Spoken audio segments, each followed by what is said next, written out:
지난 시간에는 여기에서 요게 잘 안 보여서, 그죠?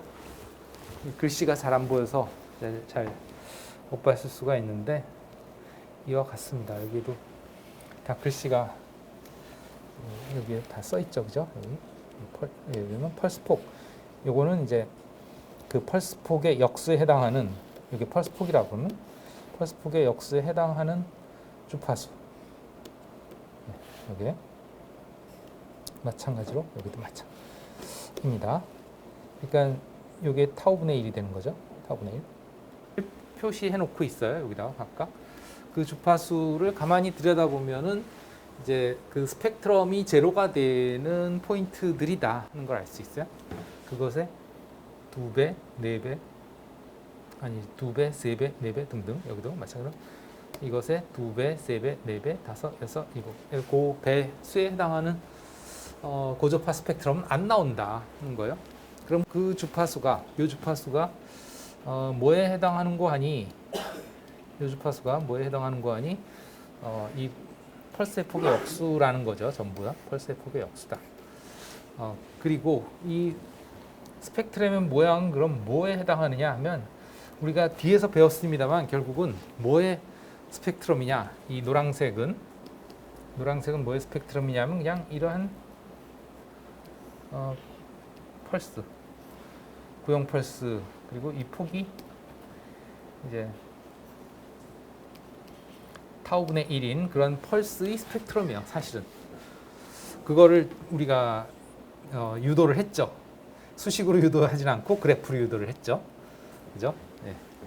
이러한 폭을 가지는 펄스의 스펙트럼이 이와 같다 하는 거죠. 네. 물론 이게 지금 어디서부터 유도했냐면 이렇게 주기적이었던 그 펄스 열 파형에서 그 주기를 무한대로 가져감으로써 주기를 점점 키웠죠. 펄스의 폭은 그대로 남겨둔 채 주기를 점점 키웠죠, 그죠? 주기를 점점 키워갔어요. 그래서 주기가 무한이 되면은 어떤 특성이 되냐? 이 스펙트럼이 이 주기적인 파형의 스펙트럼은 결국은 기본파와 2배, 3배, 4배, 5배, 6배, 7배, 8배들의 고저파들의 합으로 되어 있는데 이제 그 주기를 늘려가면은 결국은 이 기본파의 주파수도 낮아지고 그것의 2배 고저파, 3배 고저파도 전부 다 낮아지겠죠. 갈수록 전부 다 작아지죠, 그죠? 그러니까 기본파도 낮아지니까 2배, 3배, 4배들도 낮아지니까 그 간격이 줄어들죠, 점점. 그죠? 그래서 주기가 무한이 되면은 그 간격이 제로에 가깝게 돼서 즉 연속으로 이렇게 나타난다 이거지. 더 이상 이런 고조파들의 스펙트럼이 아니고 연속으로 나타난다 이거지. 모든 주파수에서. 그래서 이 펄스의 스펙트럼, 그러니까 주기가 무한이 된 펄스는 폭이 이만큼인 주기가 무한이 된 펄스는 결국은 이렇게 연속적인 스펙트럼으로 나타난다 이거지. 이와 같이 선 스펙트럼이 아니고. 그리고 그것의 식이 어떻게 되느냐 하면은 이와 같이 된다 하고 얘기했죠, 그죠? 정의를 한 거죠. 그래서 여기에서 이 식을 해석을 해보면 이렇습니다. 이 타우분의 1이라는 건 이제 펄스의 폭분의 1이죠. 펄스의 폭분의 1. 그래서 예를 들어서 여기에 이제 이런 펄스가 있다 그러면 펄스의 폭이 여기서부터 마이너스 2분의 타우에서 2분의 타우까지인가 이게 타우예요. 그죠? 폭이. 그 다음에 요거는 높이죠. 그죠? 높이가 타우분의 1입니다. 자, 그러면 가로가 타우고 세로가 타우분의 1인 이런 사각형의 면적은 얼마예요? 가로 곱하기 세로죠. 면적은. 그건 아시죠? 그건 얼마예요? 1이죠. 타우 곱하기 타우분의 1은 1이죠. 그죠? 그냥 그래요. 맞죠? 그러한 펄스의 모양의 식을 이렇게 표현한다 이거예요. 그래서 진폭이 타우분의 1이고 렉트 t 나누기 타우라는 건 이건 뭐냐면 펄스 폭이 타우인 그러한 높이가 1인 사각 펄스의 함수입니다. 펄스 폭이 타우이고 그러니까 마이너스 2분의 타우에서 타우까지 마이너스 2분의 타우에서 2분의 타우까지 여기 펄스 폭이 타우이고 높이가 1인 펄스. 거기 앞에다 타우분의 1을 붙였으니까 이런 꼴이 나오는 거죠. 타우분의 1로 줄어드는 거죠. 그러면 면적이 이제 1이에요. 그러면 타우가 줄어들면 타우분의 1은 커지겠죠. 그죠? 빨강색. 그죠? 타우가 줄어들면 타우분의 1은 커져요. 면적이 1이 유지되려면. 그죠? 그러니까 타우의 변화에 따라서 펄스의 모양은 이렇게 변한다 이거예요. 이해가 되죠? 어쨌든 면적이 1이 되는 그런 펄스입니다. 그런 펄스를 푸리에 변환하면 이와 같다. 수식이 이거예요. 푸리에 변환이라는 거는 지난 시간에도 얘기했지만 이제 푸리에 급수에서 각 고조파의 크기 계수와 위상을 구한 것이 이제 푸리에 급수의 각 계수와 푸리에 급수의 각 고조파의 크기와 위상을 구하는 게 이제 계산식이 연속적인 모든 주파수에 대해서 다 구하는 걸로 바뀐 게 푸리에 변환이라고 그랬죠, 그죠? 그래서 모든 주파수에 대해서 그 주파수들의 안에 들어있는 그러니까 그 신호 안에 들어있는 그 주파수의 크기와 위상을 구하는 그게 이제 푸리에 변환이에요. 그러면 푸리에 급수에서의 그 계수의 식은 어떻게 구했냐면 원래 신호에다가 곱하기 그 어떤 고조파의 코사인 파를 곱했죠. 뭐 기본 파일 수도 있고 200고조파, 300고조파, 400고조파 어쨌든 그 특정 고조파의 그 크기를 구하려면 어쨌든 그 코사인을 신호에다 곱해서 평균을 냈죠. 마이너스 2분의 t에서 2분의 t까지 t만큼의 주기 동안에 적분을 하고 t분의 1로 나누고 그걸 또 곱하기 2를 하고 뭐 이런 식으로 해서 하여튼 평균을 냈어요. 예. 그것과 같은데 이제 푸리의 변화는 여기에서 2분의 t가 무한대가 되고 마이너스 무한대가 되고 마이너스 2분의 t가 마이너스 무한대가 되고 2분의 t가 무한대가 되죠. 그래서 마이너스 무한대에서 무한대의 시간까지 왜 아까도 얘기했지만 이제 펄스의 폭이 무한대가 돼 버렸으니까 펄스의 폭이 아니고 펄스의 주기가 무한대가 돼 버렸으니까 네? 그죠? 이제 마이너스 2분의 t에서 2분의 t까지가 아니고 마이너스 무한대에서 무한대까지다 이거야. t가 무한대니까 그렇게 이제 계산을 한 거죠. 네. 그러면 이 식에서 이제 신호 곱하기 이거 코사인. 근데 코사인 대신에 이제 그 푸리에에서는 주로 지수꼴을 쓴다 그랬죠. 그래서 마이너스 2파이 마이너스 j 2파이 f0t ft 해가지고 인테그랄에서 마이너스 무한대에서 무한대까지 이게 이제 푸리에 변환식이란 말이에요. 어쨌든 그래서 이거를 푸리에 변환하면 이런 식이 나온다 하는 거고 그 식은 뭐 계산하면 된다 이거지. 근데 뭐 계산 따로 하지 않겠지만 결국은 뭐 계산식을 써보면 이렇게 되는 거죠. 이 식이죠. 이것이 이제 ft란 말이에요. 그러면 결국은 ft 2의 마이너스 j 2파이 ft는 이 ft가 타우분의 1이죠. 크기가 어디서부터까지? 마이너스 2분의 타우에서 2분의 타우까지. 마이너스 무한대에서 무한대까지 이거는 사실은 다 할 필요 없이 요 구간만 하면 돼요. 나머지는 다 제로니까. 이게 다 제로죠. 그죠? 그러니까 사실은 어디서부터 어디까지냐? 마이너스 2분의 타우에서 2분의 타우까지 이 ft의 값은 타우분의 1이에요. 타우분의 1이고 2의 마이너스 j 2파이 ft dt 적분입니다. 이 식이에요. 이 식을 풀면 이렇게 나온다 이거예요. 네. 적분식을 풀면 이건 풀어보시면 돼요. 적분 하실 수 있는 학생은 이건 지수 함수에 대한 적분이고 왜냐하면 지금 여기에 타우분의 1은 이건 그냥 상수죠. 사실은 그러니까 앞으로 빠져나갈 수 있습니다.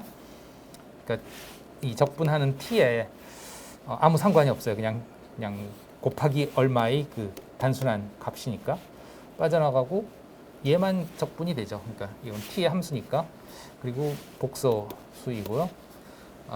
그렇죠. 예. 복소 지수 함수에 대한 적분 꼴입니다. 예. 그리고 정적분이죠. 일단 특정한 그 구간 동안에 요 값을 가지는 신호의 적분. 곱하기 이걸 한 것의 적분이고요. 그걸 풀어보면 이렇게 됩니다. 풀어보면 아마 이게 어딘가에 비슷한 식이 있지 않을까 싶은데 뭔가 있었던 거. 이 식입니다. 뭐 이런 꼴로 풀 수 있어요. 네. 이거는 저거구나. 프리의 계수 구하는 거구나. 계수. 이것의 극한 꼴이죠. 그러니까 하여튼 계산 방법은 똑같다. 그러니까 여기서 여기에서 이거는 사인 코사인에 대한 거군요. 여기서는 코사인으로 했죠, 그죠? 근데 우리는 여기 2의 마이너스 j 2파이 ft로 하는 거지. 그렇긴 한데 어쨌든 뭐 비슷한 그런 컨셉입니다. 어쨌든 그렇게 해서 구해진 게 이제 이런 싱크 함수다. 싱크 함수다 하는 거고. 그 전에 앞서서 다시 앞으로 돌아가서 다시 한번 강조를 할게요. 제로가 되는 부분이 바로 어디에 해당하느냐면 이 싱크 함수의 처음 제로가 되는 부분. 처음 제로가 되는 여기입니다. 여기도 마찬가지로 처음 제로가 되는 부분. 여기도 마찬가지로 처음 제로가 되는 부분입니다. 그리고 그것의 정수배에서도 계속 주파수에서 계속 제로가 되는 걸 볼 수 있어요. 빨간 것도 마찬가지로 여기서 제로가 됐죠. 여기 제로가 됐고 여기 제로고 여기 그죠? 계속 그 정수배에 제로가 됩니다. 그죠? 값이 이렇게 되는 거죠. 이렇게 되는 거예요. 여기서 이게 이제 정수배예요. 네, 주파수가. 그러면서 점점 줄어들죠. 이 식이 왜 그러냐면 이 식이 두 개의 합성이죠. 결국은 보면 잘 보세요. 이 식은 f에 대한 함수고요. f에 대한 함수고 이거를 그냥 x라고 놓으면 되지. 똑같이 파이 타우 f 똑같잖아요. 그러니까 그냥 x분의 사인 x 꼴입니다.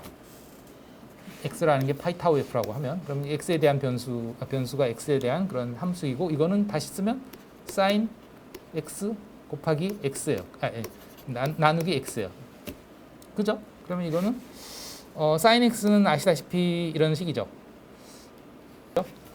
크기가 1이고 주기가 2파이분의 1인 그런 일정하게 진동하는 플러스 마이너스 1 사이를 사인 모양으로 진동하는 그런 파고요.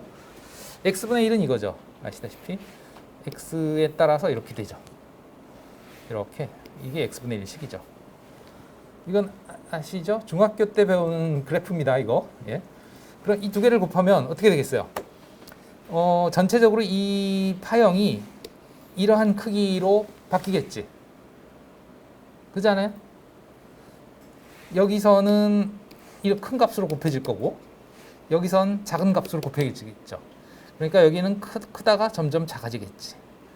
크다가 이것 값들이 점점 작아지겠죠. 이렇게 점점 작아지겠죠. 그래서 아까 여기 보시면 이게 크다가 점점 작아지는. 그러니까 사인 그래프를 x분의 1을 곱해서 x가 커질수록 이 사인 값이 그만큼 작아지는 거예요. x분의 1이니까. x가 커질수록 x분의 1만큼 작아져요. 그러면 x가 작아질수록 거꾸로 0분의 1에 가까워지죠. 그죠? 0분의 1에 가까워지니까 여기는 점점 큰 값이 돼요. 그래서 이렇게 나온 거죠. 그래프가. 이 x가 0으로 갈수록 이 x분의 사인 x는 커지고 x가 무한으로 갈수록 x분의 사인 x는 작아지고 이런 꼴이요. 그러면 여기서는 x가 0이죠. 그죠? 그러니까 이거는 0분의 사인 0입니다. 그럼 0분의 사인 0은 0이 분모염은 0분의 1은 무한대잖아요. 그죠? 그러니까 사실은 이거는 무한대 0분의 1은 0분의 1은 무한대죠. 그 다음에 사인 0도는 0이에요. 그러니까 이거는 뭐냐면 0 곱하기 무한대죠. 이거는 0 곱하기 무한대. 그럼 이 값을 정하기가 어렵죠. 부정이라고 그러죠. 보통 이런 걸. 이 0과 무한대를 곱했을 때 뭐가 나올 거냐 하는 결론은 찾을 수가 없다는 얘기죠. 그럼 이걸 하기 위해서는 뭐 이제 각종 수학적 지식을 동원해야 돼요. 뭐 극한을 구하는 거죠, 이제. 왜냐하면 실제로 0이 무한대가 아니고 이제 이게 0으로 가고 이게 0으로 가는 거니까 이게 사인 x가 0으로 가는 거지. 이퀄 0은 아니고. 그 다음에 이 0분의 1도 사실 0분의 1이 아니고 여기가 무한히 0으로 가는 거죠. 그죠? 네, x가 무한히 0으로 가는 거예요. 그럼 이건 무한대로 간다. 그러니까 무한대로 가는 것과 0으로 가는 것이 곱하면 뭐냐? 극한을 구해보면 이건 뭐 고등학교 때 배웠는지 모르겠는데 예, 미분하는 학생들은 배웠을 거예요. 극한을 하면서 뭐 로피탈 정리라고 해가지고 배웠을 텐데 로피탈 정리에 의하면 양변을 여기를 미분을 해가지고 거기다가 값을 대입하면 그때 x 값을 대입하면 된다. 뭐 이렇게 나오는데 어쨌든 해보면 1입니다. 1 곱하기는 1이야. 해보면 그래서 1이야. 1. 그죠? 높이가 1입니다. 어쨌든 이러한 함수다. 이런 함수를 우리가 싱크 함수라고 부른다. 싱크, S-I-N-C 하는 거예요. 그래서 결국은 무슨 얘기를 하고 싶으냐 하면 이 그래프를 보면 이 스펙트럼은 뭐 단위로 나타나냐? 결국은 이 펄스의 주기의 역수 단위로 나타나죠. 기본파, 고조파들, 그죠? 정수배 고조파들. 그러니까 그 원래 파형의 주파수 단위로 이렇게 나타나요. 스펙트럼은 그 크기는 뭘로 나타나느냐? 이 펄스의 모양에 의해서 나타나요. 크기는 펄스의 모양이 아까도 얘기했지만 이제 이런 사각 펄스잖아요, 그죠? 이 사각 펄스 이것의 스펙트럼이 뭐라고요? 싱크 함수라고요. 그러니까 이게 싱크 함수란 말이에요. 그러니까 이 펄스의 모양이 일정한 크기로 나타나는 게 아니고 이렇게 줄어드는 이유가 또는 어디서는 안 나타나는 이유가 그 크기가 싱크 함수의 모양 그대로 나타나기 때문에 그렇다 하는 겁니다. 그죠? 싱크 함수 모양대로 크기가 이렇게 변하는 걸 볼 수 있죠. 다 여기도 그렇고 여기도 그렇고 그잖아요. 네? 그 얘기를 하고 싶었어요. 그래서 이제 여기에서 이 펄스와 여기에서 이 펄스는 펄스의 폭이 막 줄어드니까 아까 봤듯이 싱크 함수의 펄스 폭이 줄어들면 어떻게 돼요? 펄스의 폭이 줄어들면 싱크 함수는 어떻게 돼요? 늘어난다 이거지. 여기 보시다시피 펄스 폭이 줄어들수록 싱크 함수는 이렇게 벌어진다. 즉 제로가 되는 주파수가 늘어난다. 그 제로가 되는 주파수가 펄스 폭분의 1이기 때문에 계산을 해보면 계산을 하진 않겠지만 그리고 여기에 가시면 이 그래프 애니메이션을 지오지브라에서 관찰을 할 수 있다 이거죠. 그래서 여기에 보시면 이 세 개를 다 그렸어요. 사인파는 점선으로 그렸고요. 파란색 점선인가? 네, 파란색입니다. 사인파는 파란색 점선이고 그 다음에 x분의 1은 사인파, 사인 x가 이제 파란색 점선이고 요거 그 다음에 x분의 1은 연두색 점선입니다. 연두색 점선 x분의 1. 그 두 개를 곱한 게 이제 그 펄스의 폭에 따라서 즉 x 값이죠. 결국은 타우 여기 타우라고 표현했는데 파이 타우 x니까 파이 타우 t죠. 이건 지오지브라니까 t를 대신에 x로 표현한 것뿐입니다. 어쨌든 파이 타우 x가 이제 변수라고 보면 타우의 값에 따라서 이제 사인 파이 주기가 바뀌겠죠. 여기 이렇게 타우 값이 작아지면 어떻게 돼요? 사인의 주기도 작아지죠. 아니 주파수도 작아지죠. 그러니까 제로가 되는 점이 점점 더 이렇게 커지는 걸 볼 수 있어요. 사인파에 대해서도 그죠? 사인파가 이와 같이 주파수가 낮아지죠. 사인파가 그죠? 그러면 이제 그 사인파 곱하기 x분의 1 한 거 파이 타우분의 1 파이 f 타우 x를 곱한 이 주황색, 빨강색 또는 보라색 신호들 이런 것들은 이제 이렇게 나타난다. 하나는 아까 봤듯이 타우분의 1에 대한 타우분의 1 요거에 대한 그래프고요. 이와 같이 항상 요 0에서 1이 되는 거. 하나의 그래프는 요게 없는 겁니다. 요게 없는 버전. 그러니까 여기 없는 버전은 푸리에 변환하면 이거죠. 그러니까 높이가 항상 1인 그리고 펄스의 폭만 계속 변하는 이렇게 높이가 1인데 펄스의 폭만 변하는 그런 펄스는 펄스의 폭이 넓어질수록 전체적으로 에너지가 크죠. 그죠? 전체적으로 에너지가 커요. 그래서 점점 더 높아집니다. 그러나 면적이 1인 고정된 그러니까 펄스의 폭이 좁아지면 높이는 커지는 그러나 전체적으로 면적은 똑같은 것에 대한 싱크 함수는 이 빨강색입니다. 계속 높이가 1로 유지가 되죠. 그죠? 어쨌든 결국은 그 펄스의 폭에 따라서 펄스의 폭이 줄어들수록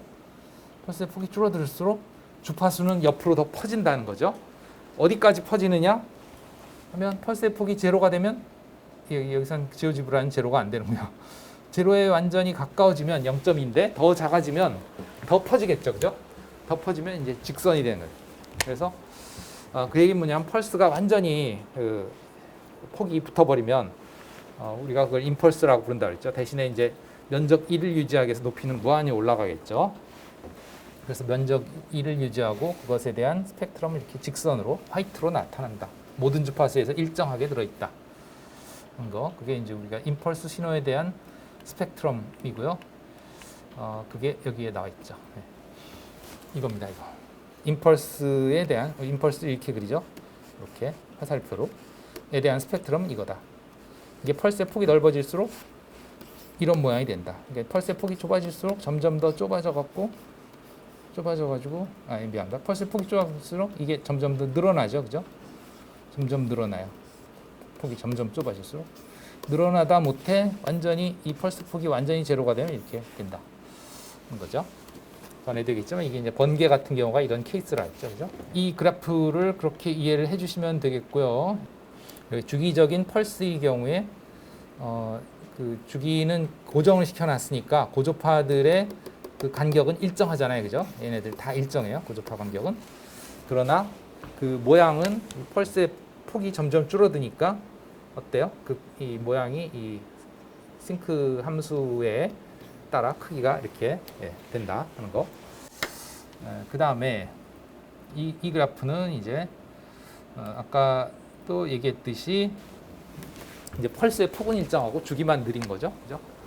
그렇게 해서 이제 주기가 완전히 제로가 되면 완전히 연속적인 이제 기본파, 205조파, 305조파가 아니고 이제 모든 주파수에 그 신호들이 들어있기 때문에 그 모든 주파수의 그 크기들을 구한 것이 이것이다. 연속적인 스펙트럼이다. 그 얘기를 좀 보충을 해봤고요. 지난 시간에도 언급한 것처럼 그럼 왜 이것이 중요하냐 했을 때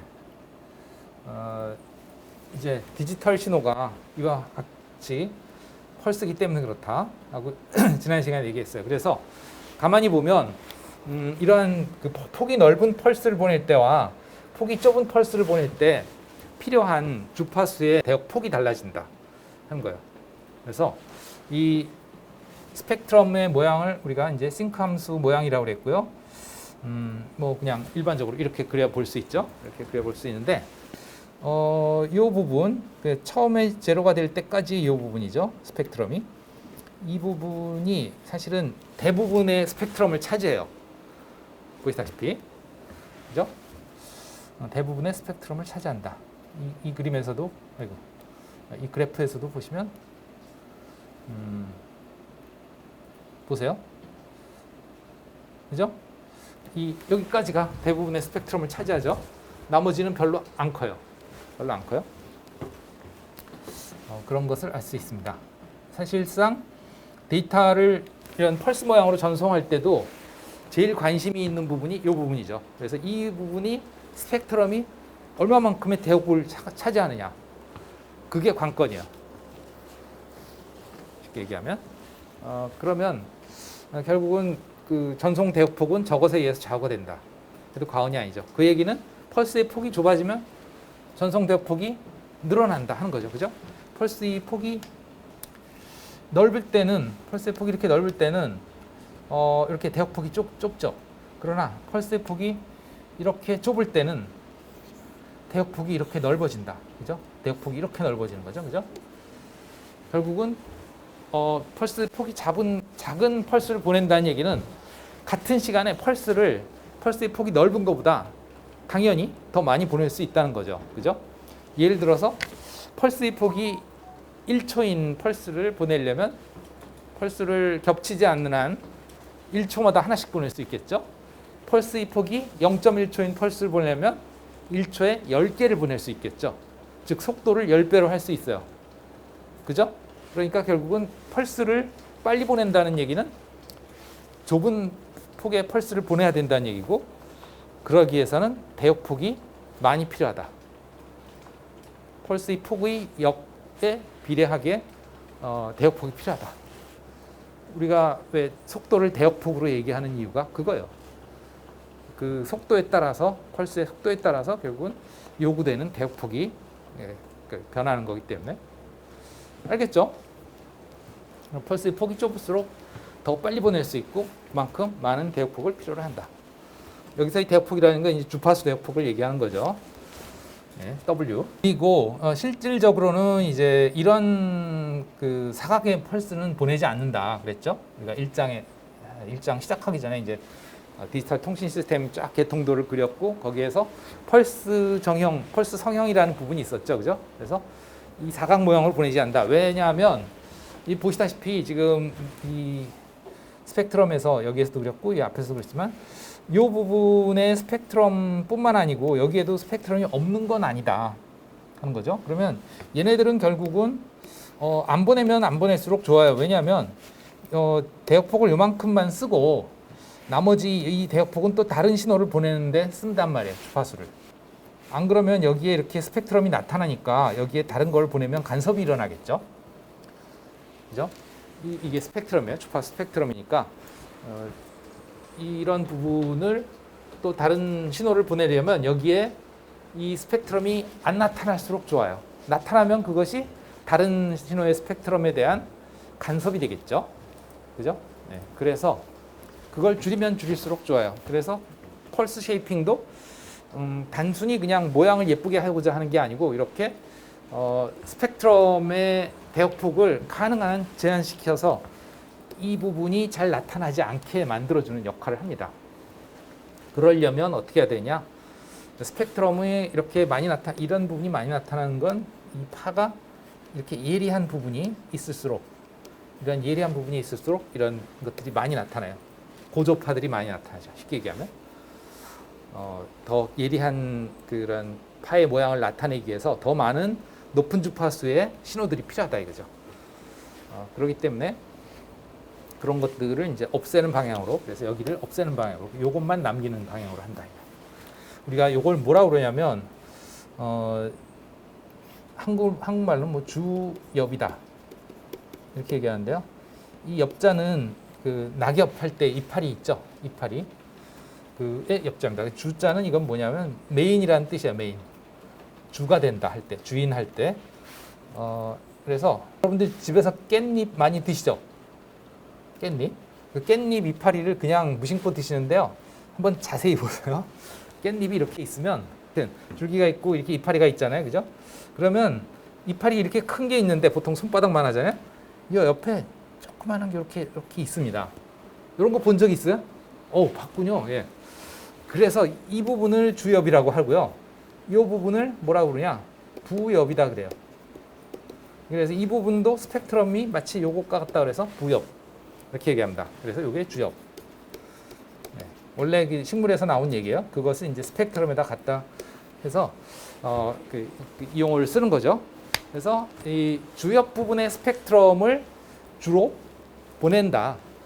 부엽 부분은 최대한 어떻게 한다? 억제를 한다. 그렇게 펄스의 모양을 만들어야 된다 하는 거고요. 5장에 가면 그래서 펄스 성형화에 대한 그 사례가 있고요. 그냥 보여만 드릴게요. 이거는 뭐 시험에 나온 건 아니지만 여러분들이 알아두는 게 좋다. 전에도 얘기했지만 왜 터널에 트럭이 지나가는데 이렇게 사각 트럭은 못 지나갈 수 있잖아요. 그럼 터널 모양으로 맞춰서 하면 딱 거기에 맞게 지나가죠. 뭐 그것처럼 우리가 원하는 그 채널에 딱 맞게 스펙트럼을 이제 만들어주기 위해서 펄스를 다듬는 거예요. 그게 펄스 성형이고요. 펄스 성형이고 파형의 성형해서 여기에 하는 이유는 디지털 펄스를 대역 제한된 채널에 전송하기 위한 거다. 왜냐하면 디지털 펄스는 스펙트럼이 싱크 모양의 싱크 함수 모양을 가지기 때문에 메인 로브에 해당하는 스펙트럼도 있지만 사이드 로브들이 그냥 무한히 퍼져나간단 말이에요. 조금이라도. 여기 보시다시피 이 사이드 로브들이 얘네도 지금 데시벨로 표현한 거잖아요. 데시벨로 표현하면 훨씬 더 커 보여요. 사실은. 왜냐하면 데시벨은 로그 스케일이고 로그 스케일은 큰 것과 작은 것의 차이를 그렇게 드라마틱하게 표현이 안 되기 때문에 우리가 그냥 선형 값은 1과 100만이 엄청나게 큰 차이지만 그걸 데시벨로 바꾸는 순간 1과 100만은 그냥 단순 한 60의 차이밖에 안 나죠. 예, 그런 식이니까 데시벨로 그려보면 이와 같이 사이드 로브에 해당하는 부분이, 그죠? 사이드 로브에 해당하는 부분이 꽤 크게 나타납니다. 그죠? 근데 그것은 이제 이 그냥 로그 스케일이 아닌 그냥 스케일로, 선형 스케일로 보면 이와 같긴 하죠. 이와 같긴 해요. 그러나 이제 통신에서는 신호의 체감이 전부 다 그 로그 스케일이기 때문에 그 기기에서 처리를 하는 체감으로는 이것에 더 부합한다. 이렇게 보시면 되겠고요. 그래서 그거를 이제 어떤 사이드 로브들을 제한하도록 해서, 그래서 여기 펄스 신호의 스펙트럼 대역을 일정 주파수 이내 안으로 사이드 로브를 제거해서, 네. 그렇게 되면 이제 대신에 펄스의 모양은 더 이상 딱 예리한 모양이 아니고 이게 부드럽게 깎이죠. 예, 이런 모양을 가지게 됩니다. 이런 모양. 그것에 해당하는 미안합니다. 이런 모양이죠. 이런 모양을 가지게 하고 그것의 스펙트럼은 이렇게 만들어져요. 그래서 실제로 사례를 보면 이제 원래는 이런 사각 펄스, 파란색, 빨강색 이게 사각 펄스예요. 그래서 1000, 11010 뭐 이런 거 해당하는 사각 펄스 열들, 결국은 디지털 전송 신호가 되겠죠. 이것을 이제 그대로 사각대로 스펙트럼을 그려보면 이런 것들이 나오겠지만 그것을 이와 같이 펄스 성형을 해서 이런 부드러운 파형으로 만들어 버리면, 그러면 스펙트럼이 이렇게 딱 예쁘게 사이드 로브가 거의 없이, 이거는 이제 펄스 하나에 대한 거고요. 여기에서 이 펄스 하나에 대한 파형이 이와 같고 그것에 대한 스펙트럼이 이렇다 그랬잖아요. 그죠? 그것의 스펙트럼이 이제 데시벨 레벨로 그리면 이렇게 된다. 그래서 메인 로브에서 조금 더 늘어난, 그러나 사이드가 거의 없는, 아까 그 데시벨 레벨로 봤을 때 그냥 사각 펄스는 사이드 로브가 꽤 크게 나타났잖아요. 비교적 이렇게 크게 나타나는데 이게 거의 없이 나타나는 거죠. 그렇게 함으로써 인접 채널에다가 바로 옆에다가 다른 채널의 신호를 바로 여기다 FDM을 할 수 있는 거지. 간섭이 없이. 그다음에 요 스펙트럼은 이제 이거 전체에 대한 스펙트럼입니다. 이 펄스 여러분. 네. 그래서 이 신호가 펄스 성형화한 디지털 신호다. 이렇게 함으로써 이제 이런 스펙트럼을 가질 수 있다. 사이드 로브가 없잖아요. 그죠? 이것과 달리. 완전히 없는 건 아니에요. 이것도 지금 뭐 보면 저 밑에 있긴 있는데 그게 안 보일 만큼 작은 거죠. 어쨌든 디지털 월드에서는 그래서 그러한 개념들을 알아주시는 게 중요하겠습니다. 펄스는 사각 펄스 모양은 싱크 함수의 스펙트럼을 가지고 있고 그것이 어떤 모양을 가지고 이제 어떤 특성을 가지는데, 결국은 디지털 신호를 보낼 때 그 펄스의 폭에 따라서 그 싱크 함수의 스펙트럼이 넓어진다 또는 좁아진다, 그런 것들이 결정이 되고, 또 사이드 로브들이 있을 수밖에 없는데 그것들을 가능한 한 줄이기해서 펄스의 모양을 잘 예쁘게 다듬는다, 뭐 그런 얘기들. 그 다음에 이것은 이제 골드웨이브로 본 거고, 이것도 골드웨이브로 본 거죠. 이 두 개를 한꺼번에 해볼 수 있는 게 여기에 숨겨져 있습니다. 이것도 제가 앱으로 만들어 놓은 건데, 클릭하시면 이렇게 그 사각 펄스 파형과 스펙트럼을 또 여러분들이 해볼 수 있어요. 그래서 이러한 그 시간역의 파형의 스펙트럼은 이와 같고, 이것도 지금 색깔이 잘 안 보이는데 이 선 스펙트럼이죠. DC 기본파 고조파들인데, 지금은 듀티 사이클 50%라서 2배, 그 다음에 4배, 6배 이런 짝수의 고조파는 안 나오고 있는 거고요. 이제 이것의 펄스 폭을 조절을 하면, 이와 같이 듀티 사이클을 조절하면, 네, 펄스 폭을 조절하면 어떻게 돼요? 펄스가 좁아지니까 이 파의 그 크기가 이게 싱크 함수 모양으로 되는데 싱크 함수가 이렇게 늘어나는 거죠. 그죠? 늘어나서 그죠? 그 싱크 함수가 제로가 되는 지점이 점점 더 주파수가 높아지죠. 요거 분의 1로, 요거 분의 1로 점점 높아지죠. 네, 그런 모양을 보여주고 있고요. 이게 이제 펄스 폭이 무한히 좁아지면 어떻게 돼요? 그 제로가 되는 지점이 싱크 함수가 제로가 되는 지점이 저 무한대로 가버리니까 거의 모든 그 스펙트럼이 일정하게 나오죠. 그죠? 결국은 이 일정한 이건 뭐야? 이제 임펄스들의 그 시간 간격이죠. 그래서 우리가 샘플링 할 때 봤던 그것의 스펙트럼은 이런 모양이다. 뭐 그다음에 이제 주기에 따라서는 주기가 커질수록 오히려 주기가 커질수록 이 펄스의 간격이 멀어지면서 주기가 없어지면서 오히려 스펙트럼은 어떻게 돼요? 점점 그것의 역수로 고조파들이 더 가까워지죠. 그래서 펄스가 이제 아주 오랜마다 한 번씩 나오면 그게 무한히 가야 한 번 나오면 그게 싱글 임펄스죠. 그것의 스펙트럼은 어떻게 된다? 그냥 일정한, 그죠? 지금은 뭐 낮았지만 오늘 펄스가 완전히 제로는 아니니까 어쨌든 무한히 되는 뭐가 된다? 그냥 화이트가 된다. 이거죠. 네. 이런 것들을 여러분들이 해보실 수가 있습니다. 뭐 펄스 폭을 어느 정도 주면 펄스 폭에 따라서도 이제 이 싱크 함수 모양이 이렇게 변하는 걸 알 수 있죠, 그죠? 네. 주기를 점점 더 이렇게 늘려가면 이제 연속적인 싱크 함수가 되는 거죠. 그러니까 우리가 여기서 봤던 것과 여기서 봤던 것 두 가지를 다 한꺼번에 해볼 수 있는 앱입니다. 이건. 네, 이 그래프는 이제 단일 펄스의 경우에 펄스의 폭에 따라서 스펙트럼이 어떻게 되냐 하는 걸 보여주고 있죠. 그죠? 그래서 펄스가 넓을수록 메인 로브 부분이 주파수가 낮아지고, 그죠? 펄스가 좁아질수록 메인 로브의 주파수 부분이 늘어나는 걸 볼 수 있죠. 그죠? 네. 완전히 제로가 되면 이제 이렇게 되겠죠. 네.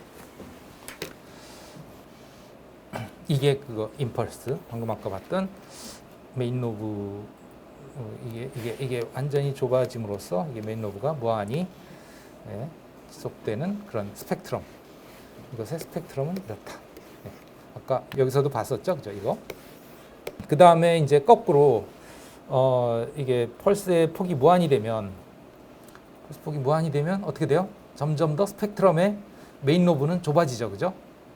점점 좁아지고 여기서는 펄스 폭이 뭐 한 1초밖에 안 돼서 그렇지만 이게 뭐 한 10초, 20초, 30초 되면 이게 10분의 1, 20분의 1, 30분의 1 점점 줄어들겠죠? 그래서 결국 뭐가 돼요? 0Hz에서만 탁 튀는 그런 스펙트럼이 되고 그것이 바로 이제 DC를 나타내는 스펙트럼이죠. 이게. DC라는 게 이제 모 시간에 그냥 일정한 값을 가지는 거잖아요. 그죠? DC의 스펙트럼이 이와 같다. 근데 아시다시피 그 다음에 이제 이 사인 그래프, 코사인 그래프의 스펙트럼은 이와 같이 이 코사인, 사인. 코사인은 이제 양쪽으로 크기를 똑같이 그리고 사인의 경우에는 지난번에 그 식에서도 봤지만 지수함수로 그려보면은 양측 스펙트럼을 나타내는 그 지수함수식을 보면 2-1의 파워포인트에 있는데 이거죠. 그래서 코사인은 보시면 지수함수의 플러스예요. 그죠? 2의 jx 플러스 2의 마이너스 jx인데요. 사인은 2j분의 2의 jx 마이너스 2의 마이너스 x 이런 식으로 플러스 부분과 마이너스 부분의 부호가 반대예요. 여기는 부호가 같죠? 그죠? 크기의 부호가 같아요. 그것의 차이 때문에 이런 식으로 코사인이 양쪽 방향으로 똑같은 부호로 그리고 사인은 주파수에 따라서 이제 서로 극성이 반대로 그려지고요. 그 다음에 이거는 방금 아까 우리가 앱에서도 봤죠, 그죠? 주파수 뭐 상관없이 여기 듀티 사이클을 완전히 제로에 가깝게 가져가면 펄스 폭을 제로에 가깝게 가져가면 어떻게 된다? 이렇게 된다. 그러니까 임펄스열들의 스펙트럼은 역시 임펄스열이다 하는 거죠. 그 얘기는 뭐냐면 요 주기분의 1이 요 주파수 간격이고 요 간격이 요거 분의 1이죠. 분의 1. 결국은 그 주기에 해당하는 기본파와 그것의 205조파, 305조파 이런 것들이 쫙 있는 거고 그 다음에 이것의 펄스폭은 제로에 가까우니까 제로에 가까운 펄스폭의 스펙트럼은 이렇게 무한히 일정한 값을 가지죠. 그러니까 일정한 값을 가지고 있고요. 그 부분의 함수의 그 후리에 변환상 뭐 이거 빼고는 다 설명을 했죠, 그죠? 이거 빼고는. 그래서 이 정도는 여러분들이 기본적인 상식으로 알고 있는 게 좋겠죠. 그 다음에 이건 이제 식으로 그걸 표현한 건데 뭐 식은 넘어가겠습니다. 그 다음에 후리에 변환의 성질까지도 알면 좋겠지만 이 정도 하려면 이제 어느 정도 수학에 좀 자신이 있어야 되기 때문에 이것도 넘어가겠습니다만 이 실제 이 공학을 하는 데는 매우 중요한 그 후리에 변환의 식의 성질들이에요. 그래서 어떤 그 시간 영역에서의 어떤 그 계산식은 주파수 영역에서는 이런 식으로 표현이 된다. 이게 매우 중요한 게 시간 영역에서 계산하기 어려운 것을 주파수 영역으로 딱 가져가 보면 엄청 심플하게 계산이 가능해지는 경우가 있어요. 이런 경우가 그렇죠. 이런 경우가 그런데 이게 컨볼루션이라는 계산인데요. 좀 복잡하죠. 막 적분도 들어가고 그러거든요. 근데 주파수 영역에서 계산을 하면 그냥 두 함수의 곱이에요. 그냥 곱은 엄청 간단하잖아요. 그죠? 적분은 모든 시간에 대해서 그 값들을 곱해서 다 더해야 되는 건데 얘는 그냥 단순히 두 개를 곱하면 끝이거든요. 그러니까 훨씬 간단해져. 이런 식으로 어떤 다른 영역으로 옮김으로써 주파수와 시간을 왔다 갔다 하면서 우리가 편리한 그 계산을 해서 쉽게 분석을 할 수 있다. 그런 의미가 있다 이거죠. 그래서 이런 성질을 가지고 계산을 잘 할 수 있으면 좋긴 하죠. 왜냐하면 뭐 실제 그런 것들을 할 때 훨씬 더 편리하게 할 수 있으니까. 여기에도 뭐 방금 아까 그 계산식에 대한 증명입니다. 이 컨볼루션이라고 하는 계산, 이러한 계산은 두 개의 적분인데 두 개의 어떤 곱에 대한 적분인데 그것이 결국은 뭐 풀어보면 그 후리에 변환한 두 개의 식에 대한 곱으로 계산이 된다 하는 겁니다. 이 컨볼루션에 대해서는 우리가 그 다음 섹션에서 좀 더 구체적으로 설명을 하겠습니다. 이 컨볼루션이 사실 통신에 있어서 매우 중요한 그러니까 개념이거든요. 그래서 이게 방금 아까 봤듯이 이제 시간 영역에서는 계산이 복잡한데 주파수 영역에서는 그것이 아주 간단하게 표현이 되고 해석하기 좋다 하는 거고요. 뭐 단적으로 설명하면 이런 겁니다. 내가 이렇게 임펄스를 가했을 때 저기서 빵 한 소리가 나잖아요. 그죠?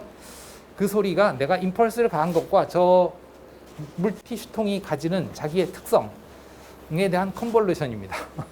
또 기타를 땅 하고 튕기면 그게 임펄스 신호와 그 기타 줄이 가지는 특성을 컨볼루션 한 거예요. 그래서 여러분들이 듣는 신호는 기타 줄의 특성을 임펄스로 집어넣어서 나오는 출력을 듣는 거죠. 네, 그거에 대해서는 우리가 세 번째 파워포인트의 시스템에 대해서 얘기를 할 때 더 하겠습니다. 마치겠습니다.